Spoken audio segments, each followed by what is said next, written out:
umbrella. "Why should I come to see you?" he asked. "I know nothing of art." "It would sound very conceited, I suppose," said Felix, "if I were to say that it would be a good little chance for you to learn something. You would ask me why you should learn, and I should have no answer to that. I suppose a minister has no need for art, eh?" "He has need for good temper, sir," said Mr. Brand, with decision. Felix jumped up, with his palette on his thumb and a movement of the liveliest deprecation. "That's because I keep you standing there while I splash my red paint. I beg 1,000 pardons. You see what bad manners art gives a man, and how right you are to let it alone. I didn't mean you should stand, either. The piazza, as you see, is ornamented with rustic chairs, though indeed I ought to warn you that they have nails in the wrong places. I was just making a note of that sunset. I never saw such a blaze of different reds. It looks as if the celestial city were in flames, eh? If that were really the case, I suppose it would be the business of you theologians to put out the fire. Fancy me, an ungodly artist, quietly sitting down to paint it!" Mr. Brand had always credited Felix Young with a certain impudence, but it appeared to him that on this occasion his impudence was so great as to make a special explanation, or even an apology, necessary. And the impression, it must be added, was sufficiently natural. Felix had at all times a brilliant assurance of manner which was simply the vehicle of his good spirits and his good will; but at present he had a special design, and as he would have admitted that the design was audacious, so he was conscious of having summoned all the arts of conversation to his aid. But he was so far from desiring to offend his visitor that he was rapidly asking himself what personal compliment he could pay the young clergyman that would gratify him most. If he could think of it, he was prepared to pay it down. "Have you been preaching one of your beautiful sermons to-day?" he suddenly asked, laying down his palette. This was not what Felix had been trying to think of, but it was a tolerable stop-gap. Mr. Brand frowned, as much as a man can frown who has very fair, soft eyebrows and, beneath them, very gentle, tranquil eyes. "No, I have not preached any sermon to-day. Did you bring me over here for the purpose of making that inquiry?" Felix saw that he was irritated, and he regretted it immensely; but he had no fear of not being, in the end, agreeable to Mr. Brand. He looked at him, smiling and laying his hand on his arm. "No, no, not for that, not for that. I wanted to ask you something. I wanted to tell you something. I am sure it will interest you very much. Only, as it is something rather private, we had better come into my little studio. I have a western window. We can still see the sunset. Andiamo!" And he gave a little pat to his companion's arm. He led the way in. Mr. Brand stiffly and softly followed. The twilight had thickened in the little studio, but the wall opposite the western window was covered with a deep pink flush. There were a great many sketches and half-finished canvases suspended in this rosy glow, and the corners of the room were vague and dusky. Felix begged Mr. Brand to sit down; then, glancing round him, "By Jove, how pretty it looks!" he cried. But Mr. Brand would not sit down. He went and leaned against the window. He wondered what Felix wanted of him. In the shadow, on the darker parts of the wall, he saw the gleam of 3 or 4 pictures that looked fantastic and surprising. They seemed to represent naked figures.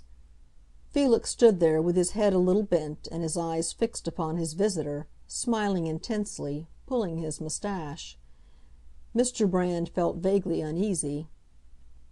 "It is very delicate, what I want to say," Felix began, "but I have been thinking of it for some time." "Please to say it as quickly as possible," said Mr. Brand. "It's because you are a clergyman, you know," Felix went on. "I don't think I should venture to say it to a common man." Mr. Brand was silent a moment. "If it is a question of yielding to a weakness, of resenting an injury, I am afraid I am a very common man." "My dearest friend," cried Felix, "this is not an injury. It's a benefit, a great service. You will like it extremely. Only it's so delicate." And in the dim light he continued to smile intensely. "You know I take a great interest in my cousins, in Charlotte and Gertrude Wentworth. That's very evident from my having traveled some 5,000 miles to see them." Mr. Brand said nothing, and Felix proceeded. "Coming into their society as a perfect stranger, I received, of course, a great many new impressions, and my impressions had a great freshness, a great keenness. Do you know what I mean?" "I am not sure that I do, but I should like you to continue." "I think my impressions have always a good deal of freshness," said Mr. Brand's entertainer.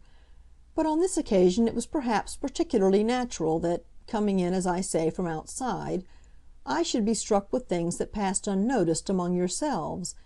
And then I had my sister to help me, and she is simply the most observant woman in the world." "I am not surprised," said Mr. Brand, "that in our little circle two intelligent persons should have found food for observation. I am sure that of late I have found it myself." "Ah, but I shall surprise you yet!" cried Felix, laughing. "Both my sister and I took a great fancy to my cousin Charlotte." "Your cousin Charlotte?" repeated Mr. Brand. "We fell in love with her from the first."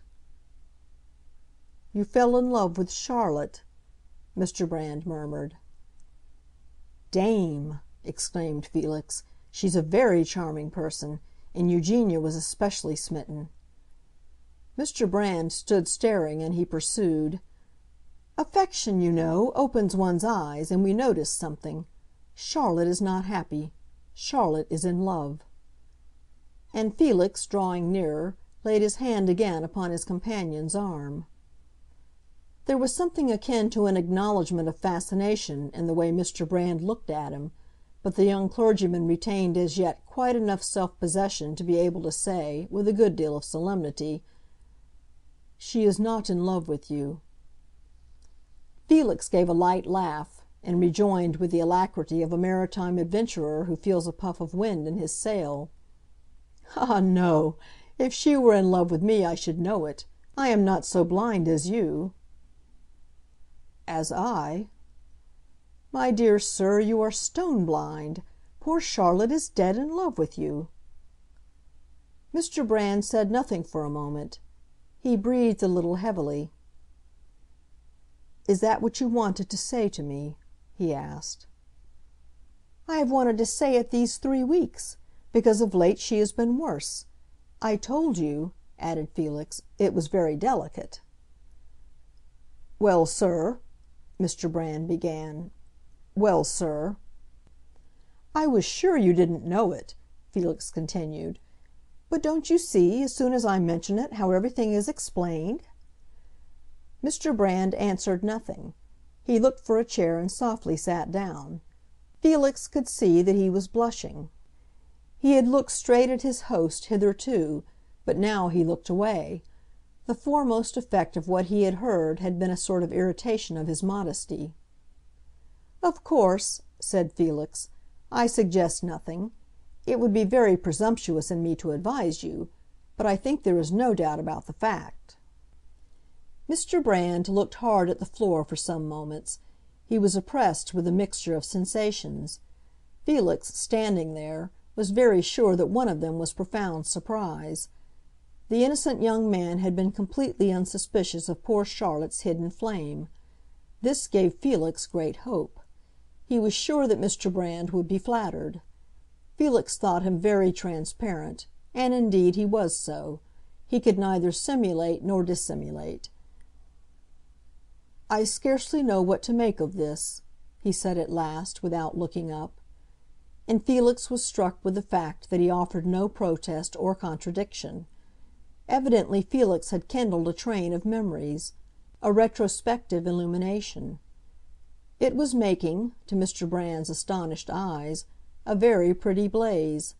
His second emotion had been a gratification of vanity. "Thank me for telling you," Felix rejoined. "It's a good thing to know." "I am not